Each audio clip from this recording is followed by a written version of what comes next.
আসসালামু আলাইকুম সবাইকে আমন্ত্রণ আজকের নতুন একটি ভিডিও। এই যে দেখেন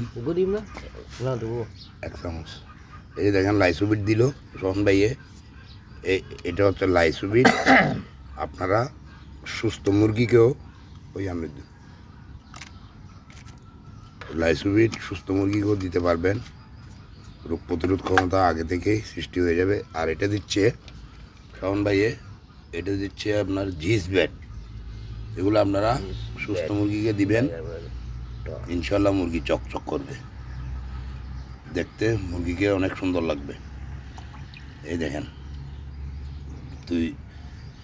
এগুলো এই যে আমার ঘরে সিদ্ধ গতকালকে সোহন ভাই বাঁধাকপির পাতা পায় না, এখানে পটল, তারপর ভাত আছে, চা পাতি আছে, তারপরে ফল আর ওষুধগুলো দিয়ে দিচ্ছে।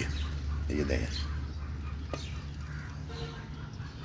আপনারা সুস্থ মুরগিকেও এইসব খাবারগুলা দিয়ে দিবেন। আর এদিকে ভাত আছে সোহন ভাই, এটা দিয়ে দেন।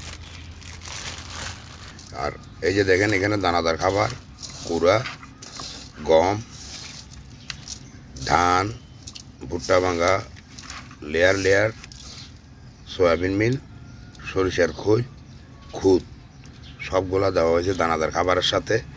আপনারা খরচ বাঁচাতে এভাবে করতে পারেন। আর আমার কাছে যেহেতু বড় ডিম পাড়া রানিং মুরগি, এগুলোকে একটু লেয়ার লেয়ার দিতে হয়। আপনারা ডিম পাড়া রানিং মুরগি থাকলে ওদেরকে একটু লেয়ার লেয়ার খাবারটা বেশি দিবেন। আপনারা জিস বেড সিরাপটা দিবেন, এটা জিঙ্কের কাজ করবে। পশম টসম উঠে গেলে মুরগি একটাকে একটা টুকরা টুকরি করে অনেক সময় পশম উঠে যায়। পশম উঠে গেলে ওখানে আবার নতুন করে পশম উঠবে। জিস বেড সিরাপ এটাই। আপনারা জিস বেড সিরাপ সুস্থ মুরগিকেও খাইতে পারবেন, দেখবেন মুরগি দেখতে অনেক সুন্দর লাগতেছে, চকচক করবে। আর লাইসুবিট আমরা ধনে পাতা দেই না বিভিন্ন তরকারিতে, স্বাদের জন্য ভালো লাগে। ধনে পাতার মতো ব্যবহার করতে পারবেন, যে কোনো ওষুধের সাথে লাইসুবিট ব্যবহার করতে পারবেন। এটা অনেক শক্তি, অনেক পুষ্টি পায়। এটা খাইলে লাইসুবিট যদি দেন, ও নিজে থেকে অনেক শক্তি এসে যাবে, সুস্থ থাকবে, ভালো থাকবে। ধনে পাতার মতো সব ওষুধের সাথে একটু একটু লাইসুবিট ব্যবহার করতে পারবেন আপনারা। এই 3 দিন 5 দিন 7 দিন এভাবে ডোজ করে দিবেন। আর এদিকে এই যে দেখেন মালটার কী অবস্থা, ছোটো বড় আরও ধরতেছে। এখানে 5-6টা আছে, এই দেখছেন। আর টমেটো দেখেন। আর এটা হচ্ছে জাম্বুরা, এই দেখেন জাম্বুরা। আর এই যে টমেটো দেখেন কী অবস্থা পাকছে।